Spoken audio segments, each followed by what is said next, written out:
Have to cut it there, Melissa, because we have something on in Washington. I believe Simon Marks has some news for us at this moment. Simon Marks in Washington, what do you have?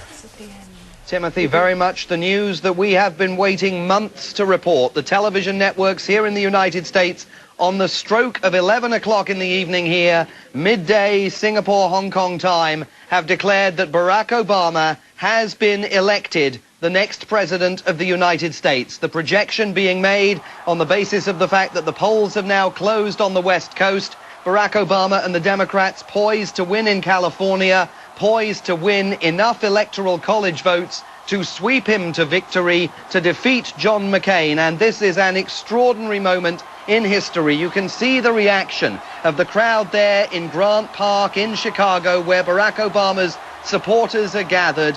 This is truly a moment in history for the United States, and one that it is worth savoring for a few moments. Remember, a country that has been riven by racial division, a country that weathered the civil rights struggle of the 1960s, African Americans who saw their leaders cut down by assassins' bullets, now tonight celebrating in large numbers along with white Americans, Hispanic Americans, supporters of Barack Obama of all colors.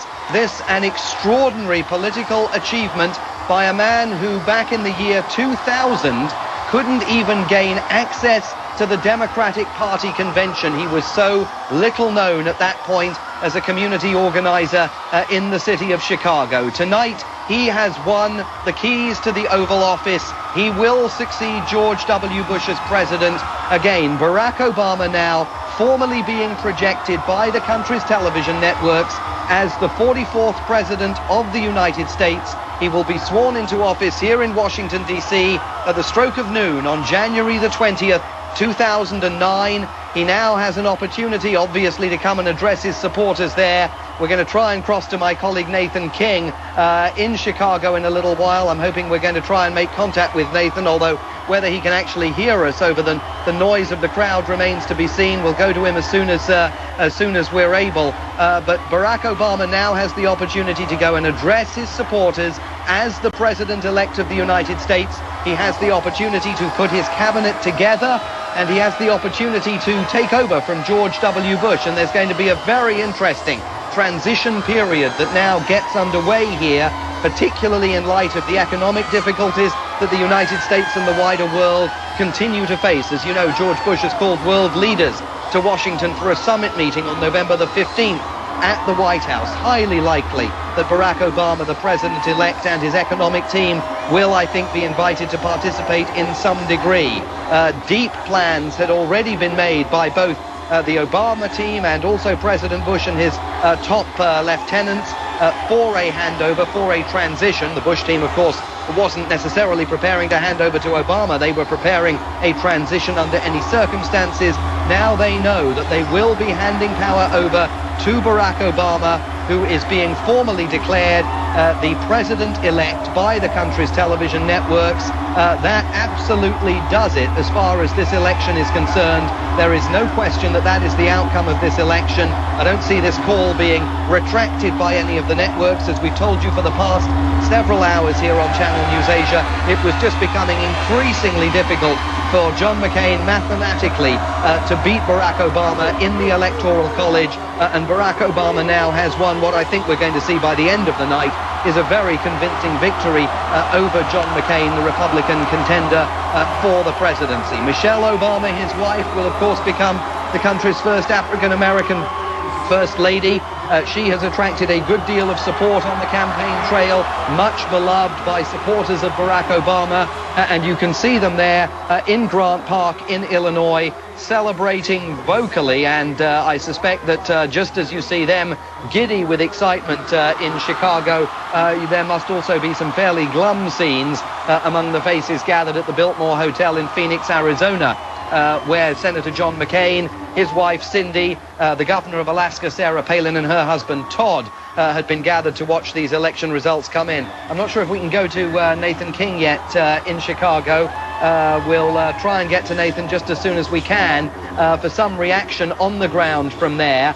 But let's just reflect on the historic nature of this achievement by Barack Obama, a man who, as I said just a few years ago, was an unknown in the Democratic Party. He rose to prominence on the strength of a speech, a dramatic speech that he made at the 2004 Democratic Convention. That was the convention that set John Kerry on what was ultimately his losing path to the White House. It thrust Barack Obama to prominence.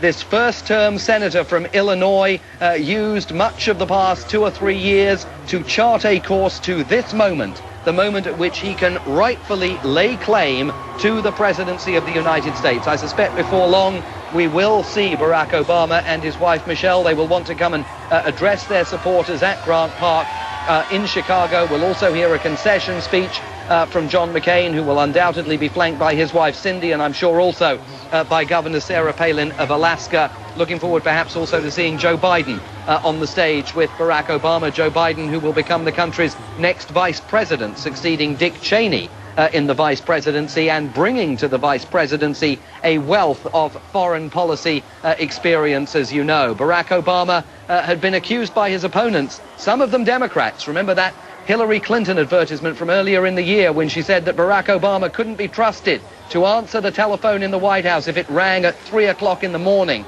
in the midst of a national crisis. He faced that kind of criticism from Republicans as well. Of course, John McCain tried to use the experience card against Barack Obama, but ultimately wasn't able to do so, not least after he selected Sarah Palin, the relatively inexperienced governor of Alaska, to be his running mate. And for John McCain, as we were observing with Malcolm Brown in Phoenix just a short while ago, things really started to go wrong when the economy started going wrong.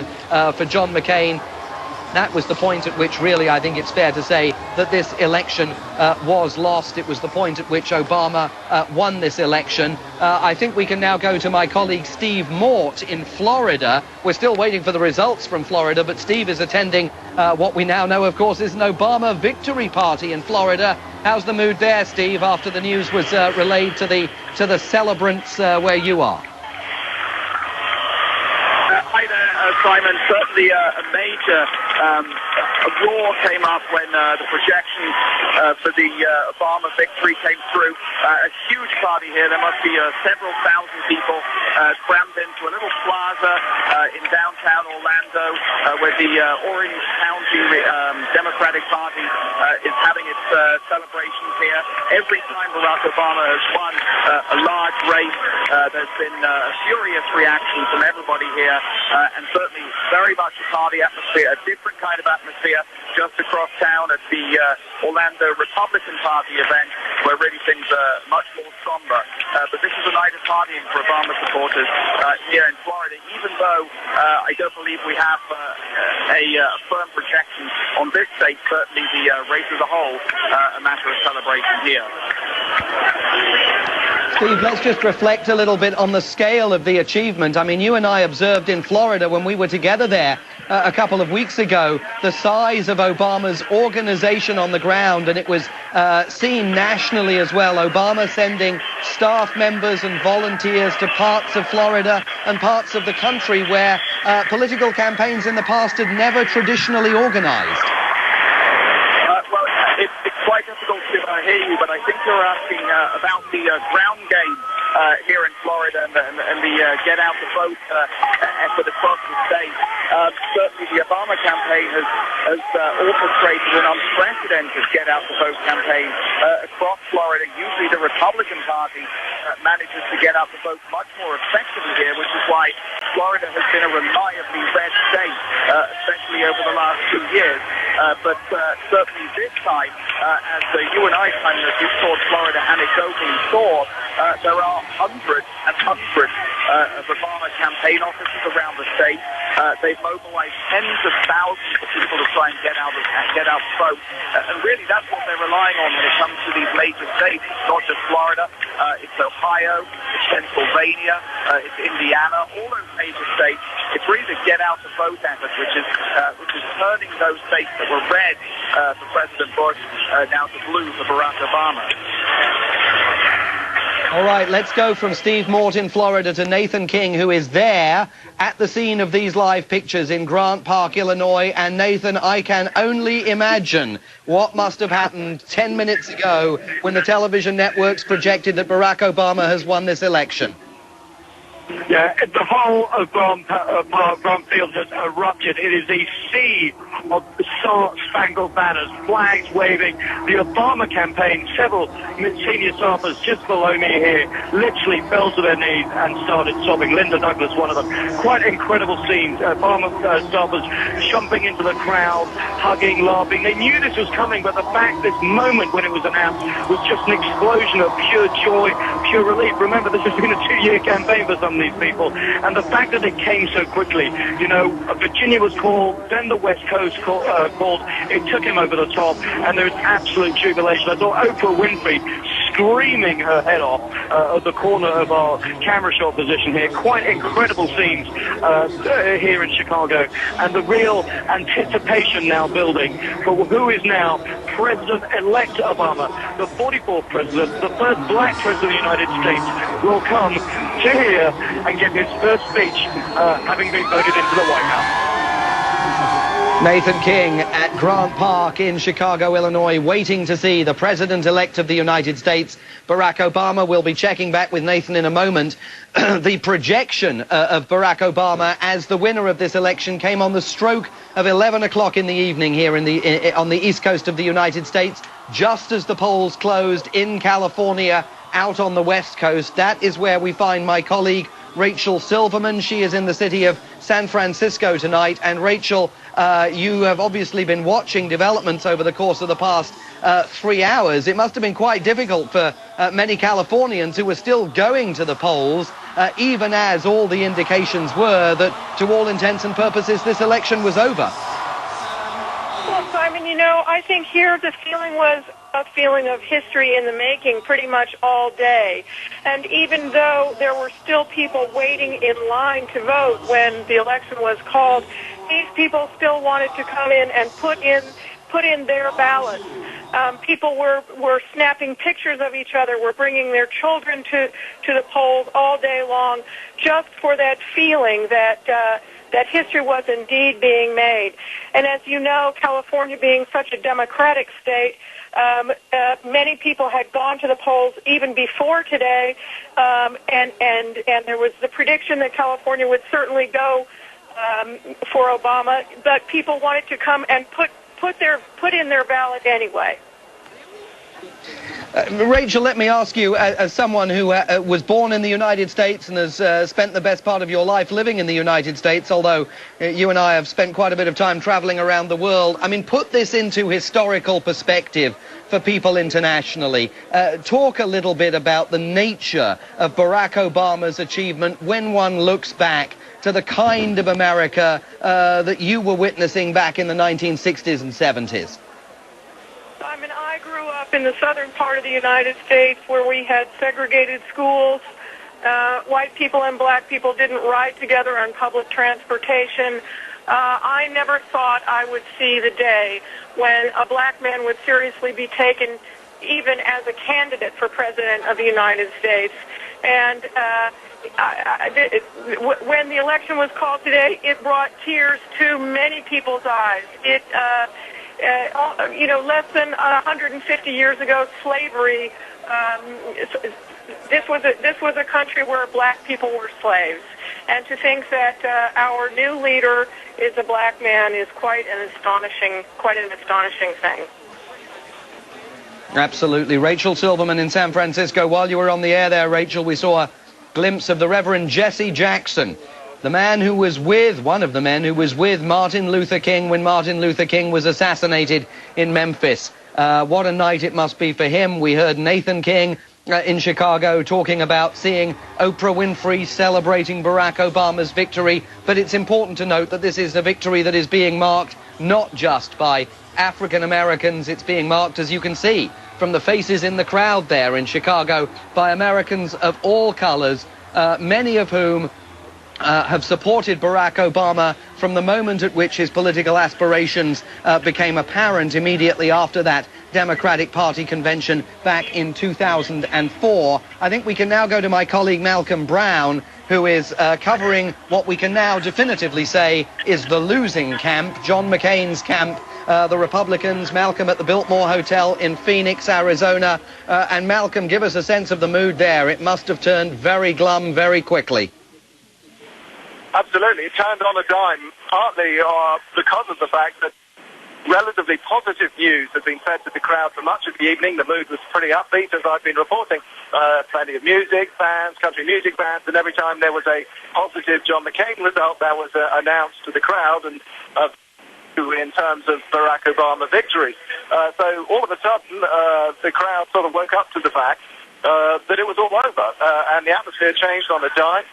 They invited everybody to go to the site where John McCain will be speaking. We understand pretty shortly there was a certain amount of confusion, which is actually right now, milling around, not quite sure where to go. They come back into the ballroom, which is kind of a spillover viewing point for watching a speech. The news of the loss also not appearing to get to the DJ, who's still playing songs like Ain't No Stopping Us Now. But the message has definitely sunk in with the Republican faithful who were standing around. There was a bit of a rush, and now everyone is standing waiting to hear from John McCain and thinking about what the future holds for their party.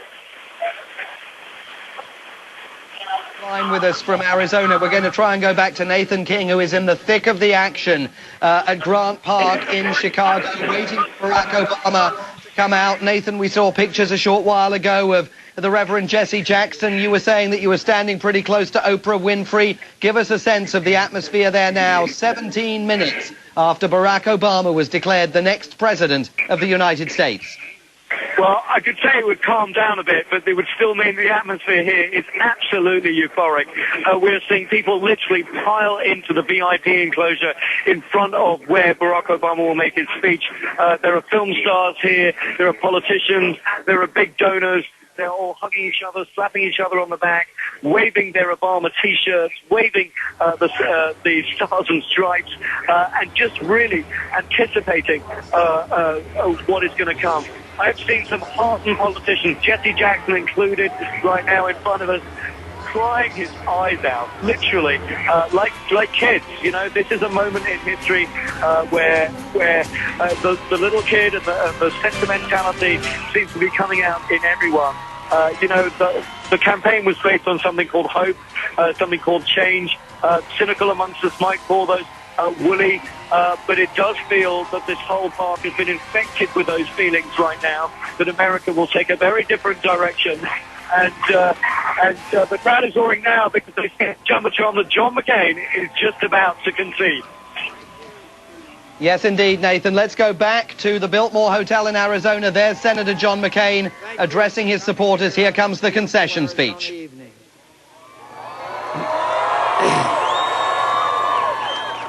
My friends, we have come to the end of a long journey. The American people have spoken, and they have spoken clearly. A little while ago, I had the honor of calling Senator Barack Obama to congratulate him, to congratulate him on being elected the next president of the country that we both love. In a contest as long and difficult as this campaign has been, his success alone commands my respect for his ability and perseverance. But that he managed to do so by inspiring the hopes of so many millions of Americans who had once wrongly believed that they had little at stake or little influence in the election of an American president is something I deeply admire and commend him for achieving. This is an historic election, and I recognize the special significance it has for African Americans and for the special pride that must be theirs tonight. I've always believed that America offers opportunities to all who have the industry and will to seize it. Senator Obama believes that too. But we both recognize that though we have come a long way from the old injustices that once stained our nation's reputation and denied some Americans the full blessings of American citizenship, the memory of them still had the power to wound. A century ago, President Theodore Roosevelt's invitation of Booker T. Washington to dine at the White House was taken as an outrage in many quarters. America today is a world away from the cruel and prideful bigotry of that time. There is no better evidence of this than the election of an African American to the presidency of the United States. Let there be no reason now. Let there be no reason now for any American to fail to cherish their citizenship in this, the greatest nation on earth.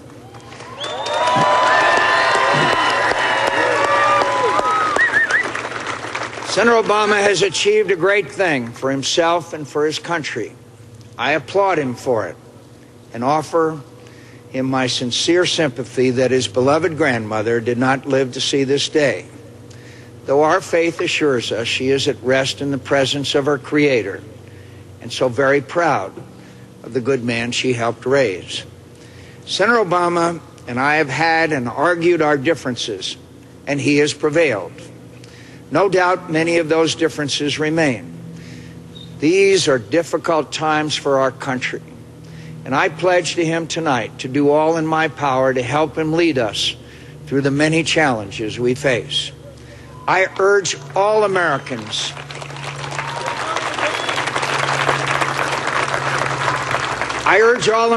who supported me to join me in not just congratulating him, but offering our next president our goodwill and earnest effort to find ways to come together, to find the necessary compromises, to bridge our differences, and help restore our prosperity, defend our security in a dangerous world, and leave our children and grandchildren a stronger, better country than we inherited. Whatever our differences, we are fellow Americans, and please believe me when I say no association has ever meant more to me than that.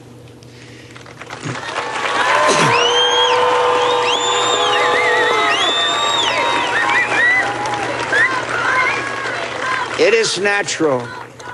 It's natural tonight to feel some disappointment. But tomorrow, we must move beyond it and work together to get our country moving again. We fought as hard as we could. And though we fell short, the failure is mine, not yours. I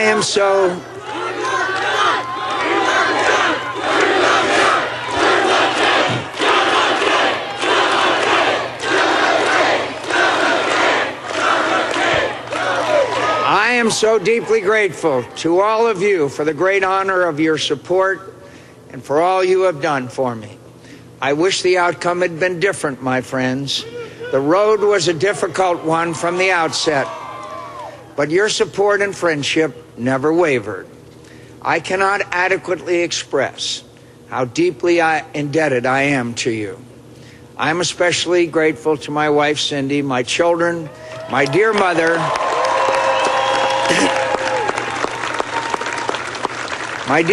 and all my family, and to the many old and dear friends who have stood by my side through the many ups and downs of this long campaign.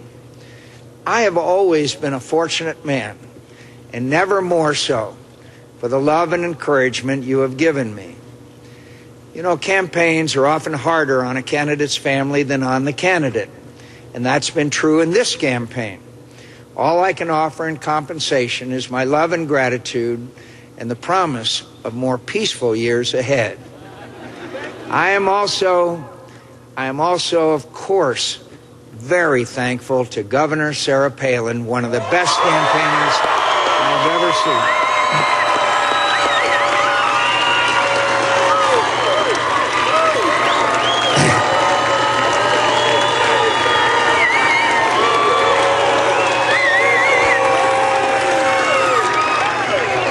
One of the best campaigners I have ever seen, and an impressive new voice in our party for reform and the principles that have always been our greatest strength, her husband Todd, and their 5 beautiful children, for their tireless dedication to our cause and the courage and grace they showed in the rough and tumble of a presidential campaign. We can all look forward with great interest to her future service to Alaska, the Republican Party, and our country.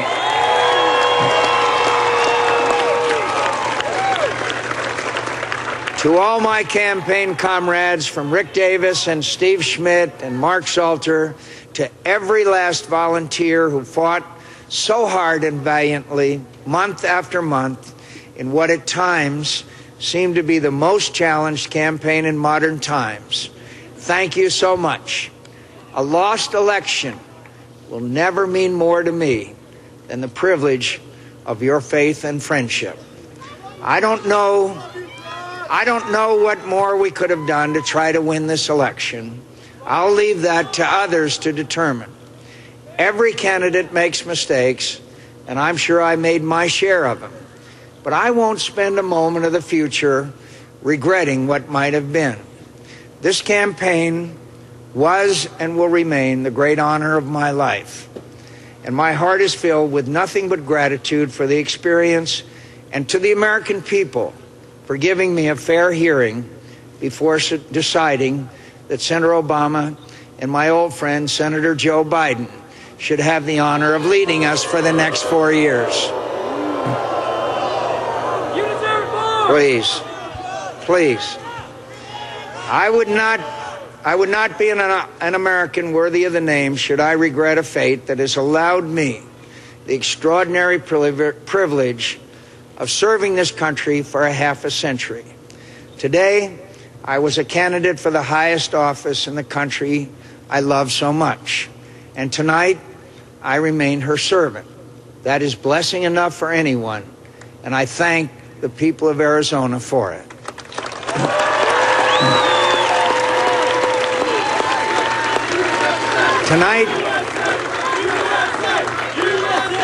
Tonight, more than any night, I hold in my heart nothing but love for this country and for all its citizens.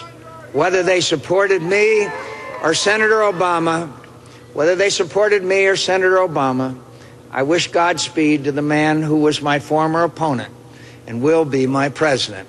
And I call on all Americans, as I have often in this campaign, to not despair of our present difficulties, but to believe always in the promise and greatness of America, because nothing is inevitable here. Americans never quit. We never surrender. We never hide from history. We make history. Thank you, and God bless you, and God bless America. Thank you all very much.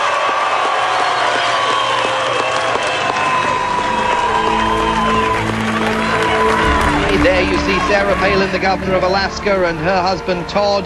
He will not be America's next president, but that was an extremely magnanimous concession speech.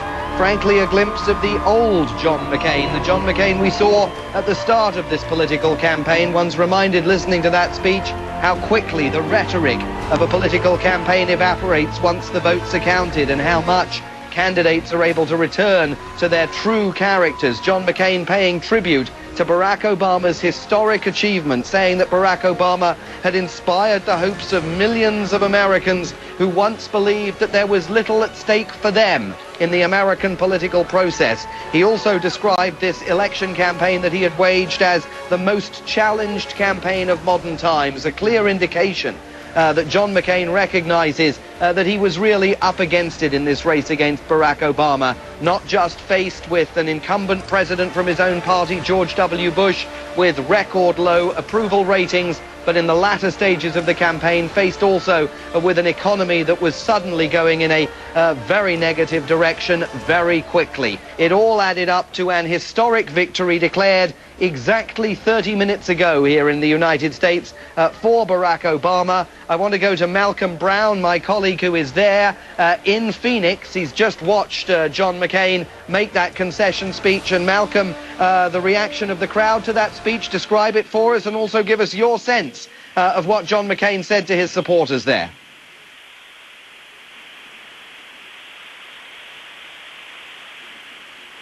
Well, I think we might have lost Malcolm's connection, the connection to Malcolm Brown there in Arizona. Understandable given the nature of the events that have been taking place there.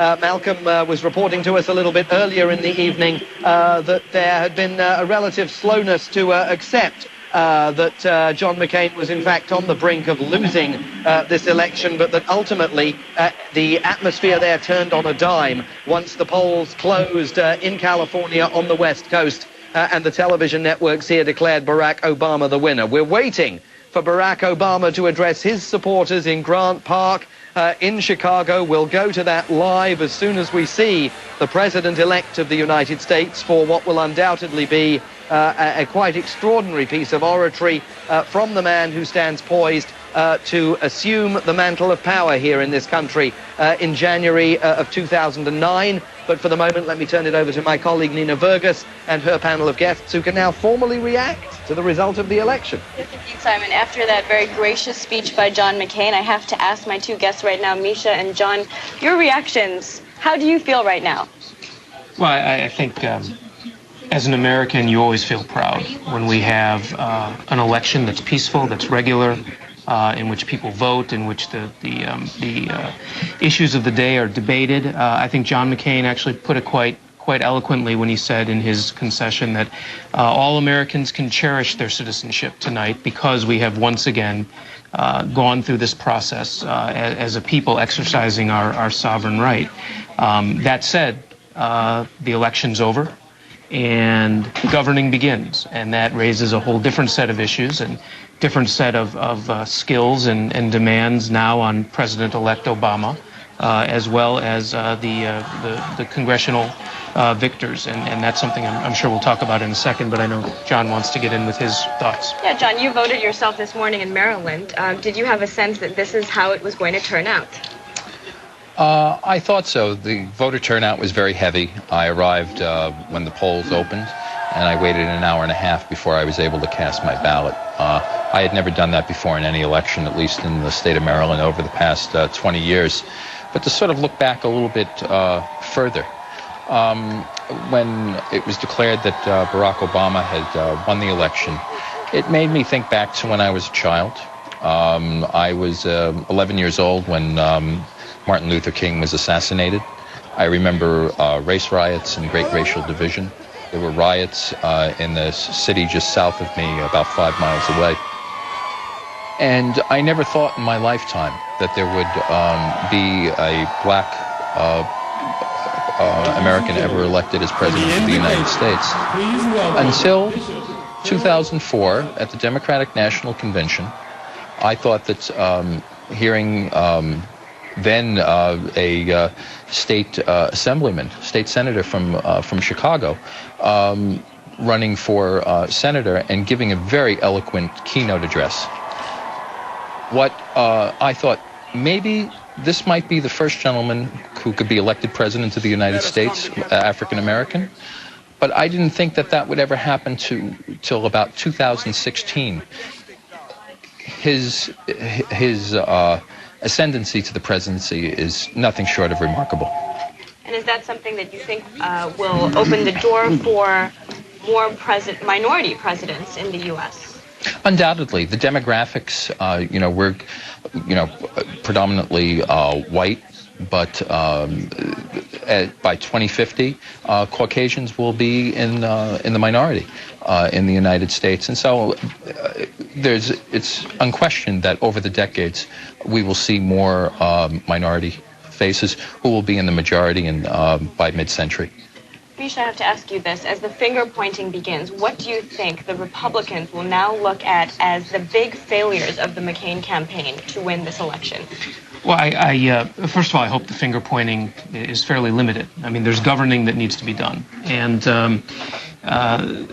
historically, it's very hard for one party to hold on to the White House for 3 consecutive administrations. So I think it was an uphill battle under ordinary circumstances. You add on top of that the wars, the extraordinary period we've been in, the demands that have been placed on the country. And then on top of that, in the final days, the September surprise of this campaign was the implosion of the economy, at least for a short period of time. And I think it was a very an almost insurmountable mountain for any Republican candidate. So the finger pointing, I think, if it is constructive, if it is to try and, quite frankly, go back and articulate a renewed conservative philosophy, a philosophy of limited government, of growth, of expanding personal freedoms, then I think that type of finger pointing should be welcomed and should be engaged upon in debate by not only Republicans but by all Americans. But now we need to turn and we need to start looking at the issues that have to be addressed by the new president and the new Congress, and there is a mountain of issues that they face. And I would say, if we have a second before we have to cut off to the president-elect, what has been extraordinary about this campaign is the degree to which the expectations of Senator, now President-elect Obama, have been at a peak that I don't think any American has seen. And some of that is extraordinarily positive, and some of it, I think, can be quite negative. There is no one person who can solve all of the issues that plague the world or face America. And there will undoubtedly, there always is, but there will undoubtedly be a period of deflation of expectations, of hopes being lowered, if not crushed. And that's when the art of governing, I think, becomes so important. We've moved from the rhetoric of a campaign, and we're now on the hard ground of reality. And I think that it will be incumbent upon President-elect Obama to show how he's going to govern, how bipartisan he will be, how far will he reach across the aisle. And he's still very new on the political scene. He's not someone who has a very long record.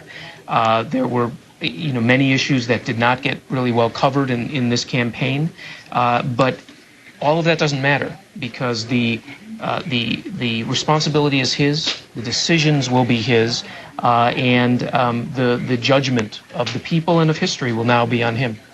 Joslyn, John Brennan, thanks for your thoughts. Simon.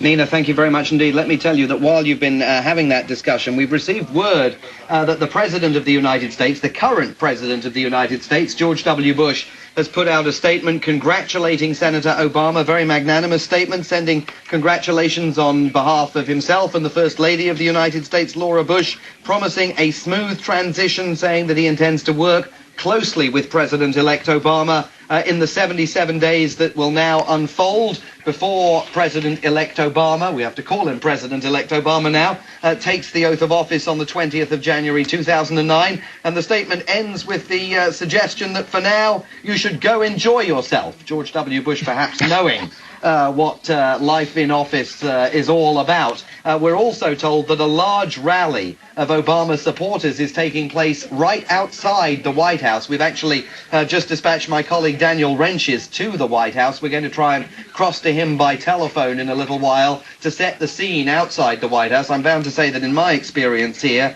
this is my fourth election cycle, I don't remember supporters of the President-elect gathering outside the White House on election night. I'm told that it is highly likely that George W. Bush inside the building can hear the chants of the Obama supporters outside it. So we're going to be crossing to Daniel, I hope, in a little while. But right now, we're going to cross to Malcolm Brown. He is in Phoenix. He watched John McCain make that concession speech about 10 minutes ago. Very magnanimous speech, I thought, Malcolm. How did it go down with the crowd?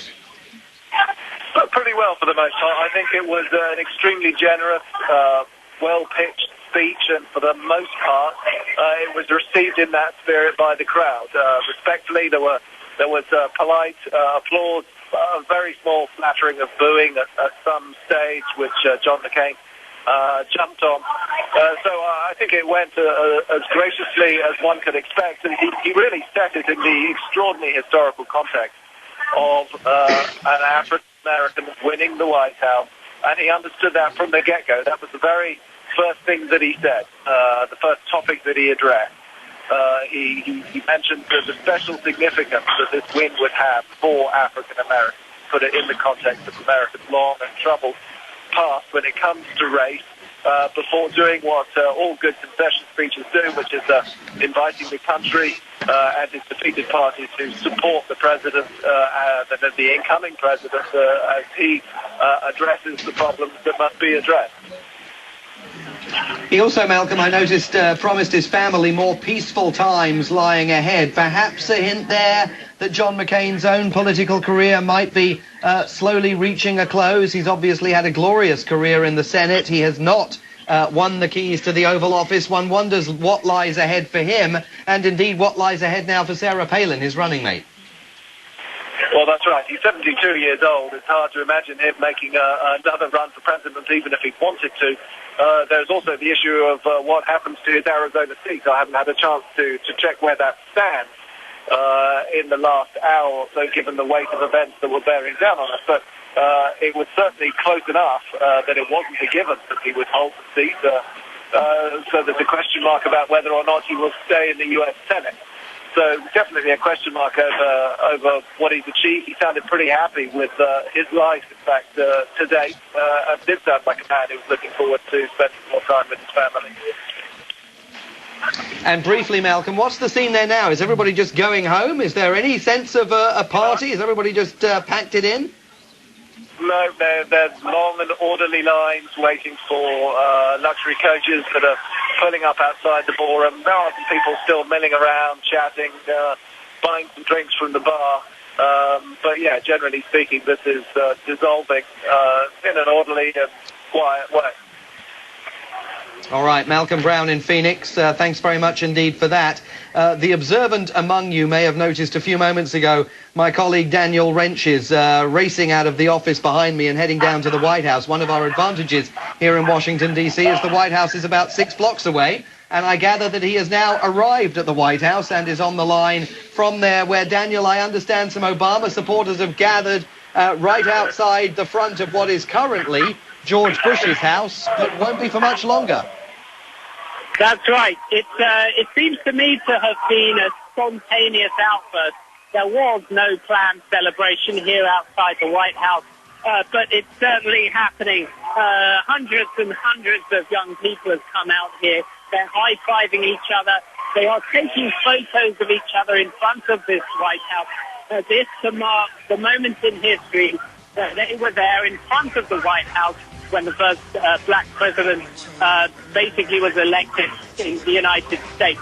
So the scene here, there's lots of balloons, there's people taking photographs of each other, there are camera crews now here getting an awful lot of attention, people are screaming, it's a sort of spontaneous outburst of joy down here.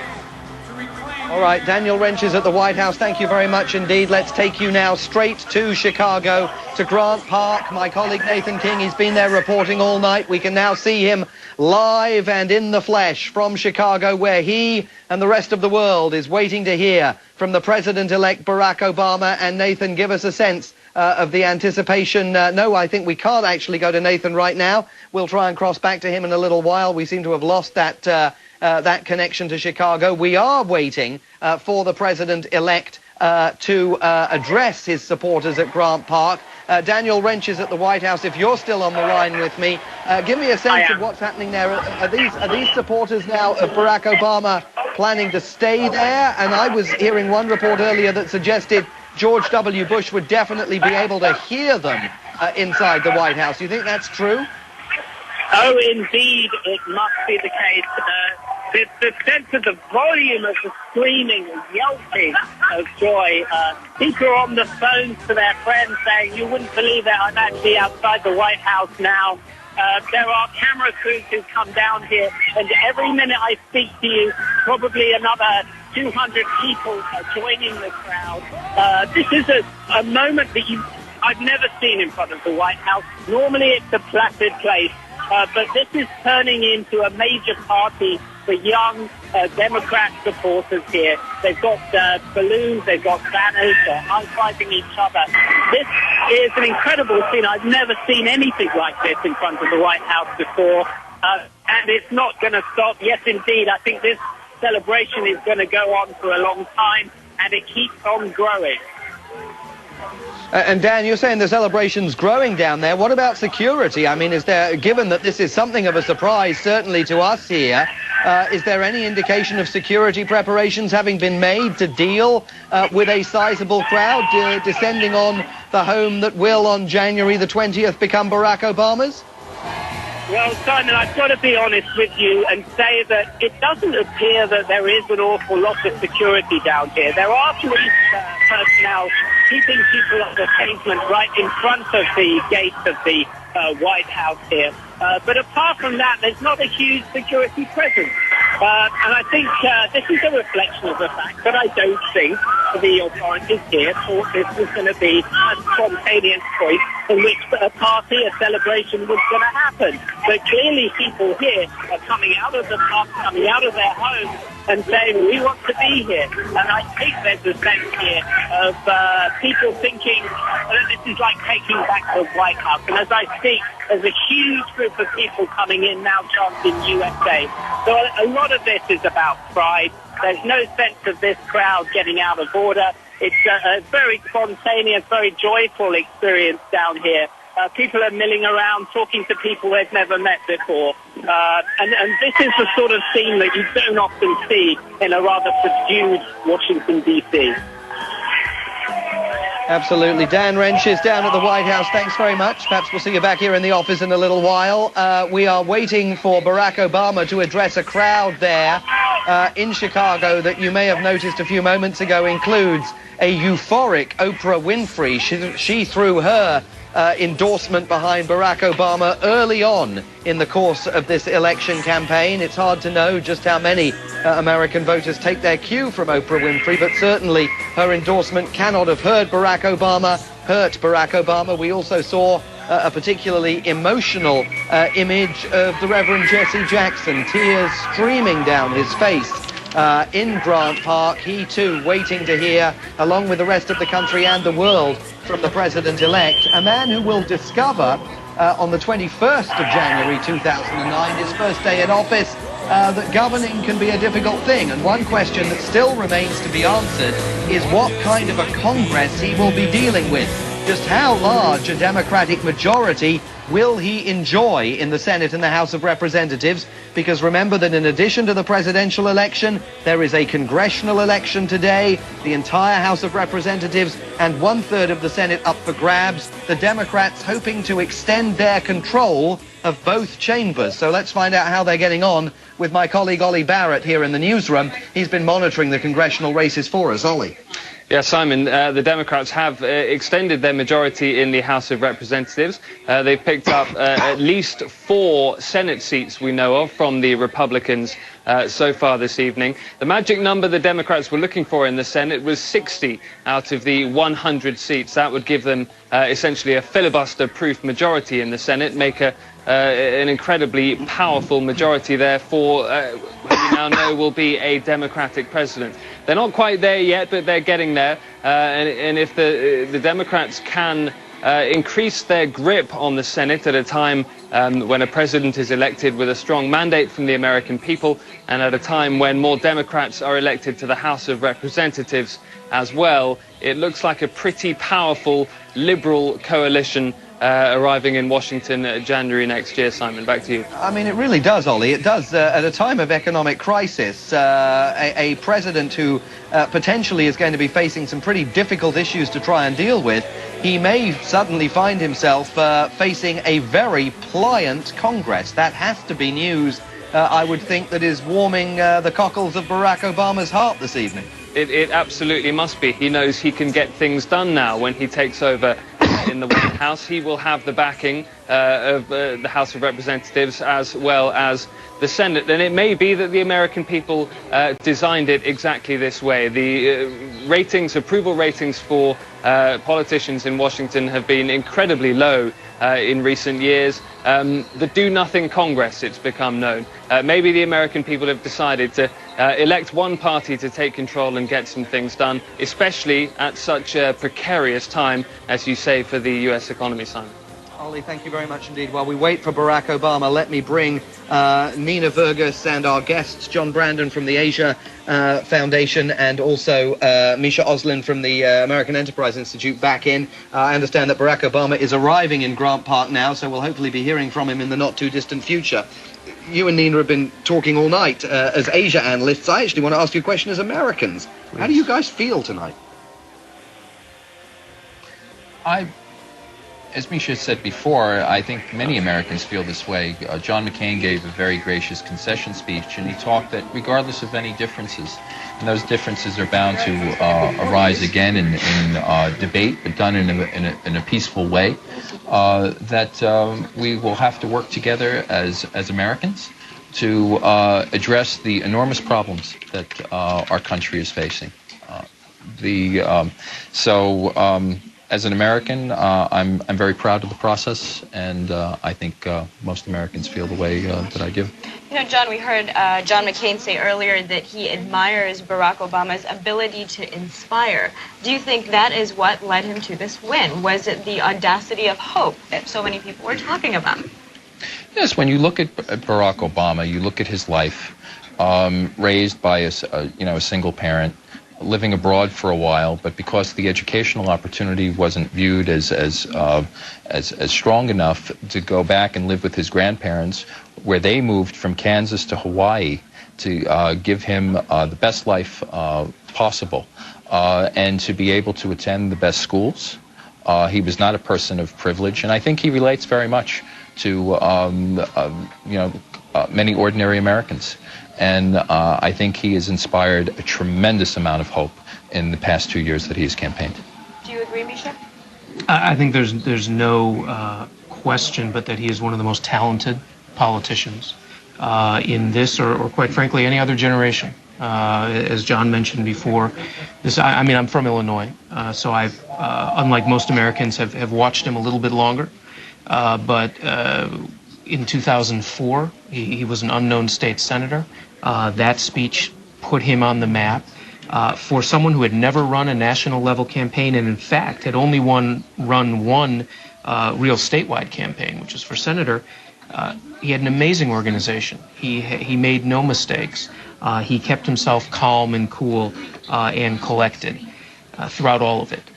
The question, we now leave that now, and the question is, how do you govern? And that's where I think the record is much thinner, and that he doesn't have the experience that other presidents have had coming in. But he is bringing with him a man who has considerable experience, Joe Biden. We haven't had time to discuss Joe Biden tonight, but do either of you have a sense of, as far as Asia policy is concerned, what is Joe Biden going to bring to the table? He obviously burnishes Obama's credentials, but how does he burnish them? Well, John and I may have slightly different takes on this. I don't think there's much of a gain for Obama in terms of what Joe Biden's going to bring on Asia policy.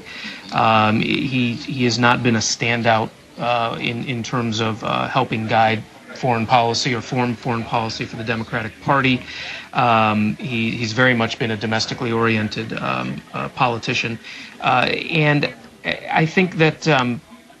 Precisely as you said, Obama needed someone who could burnish credentials, and yet it's very clear that this is a man running his own campaign, and I expect will run his own White House, unlike potentially George W. Bush, who came in with also very, very little experience and brought in Dick Cheney, who assumed an extraordinarily prominent role. So I actually think that unlike both Cheney and Al Gore, you'll probably see Joe Biden revert to a more traditional role for vice president, which is rather ceremonial, and the person there in case, God forbid, there's a tragedy. And John, your answer to that, but also let me broaden that question out a little bit. Secretary of State, big position, a lot of talk in the last few days about maybe Richard Holbrooke, maybe even John Kerry. Any thoughts on who might occupy that position in an Obama administration? Well, either of those two people would certainly be seriously considered and have experience that they could serve in the cabinet in that capacity. But let me take exception to what Misha said about Joe Biden. I think Joe Biden has strong foreign policy and national security credentials. He's served as the chairman of the Senate Foreign Relations Committee, and when the Democrats were in the minority, he also served as the ranking member. I know a number of his staff who deal specifically with Asian issues. They're remarkably well-informed people, and I imagine that they will play an important role in foreign policy making towards the Asia-Pacific region in some shape, way, or form in the new administration. I think Timothy and Melissa in Singapore are going to join us for this conversation. If you've just joined us, 55 minutes ago, Barack Obama was declared the president-elect of the United States. We think we're going to hear from him in the next 10 minutes in Chicago. But in the meantime, Timothy and Melissa, some questions for our guests here? All right.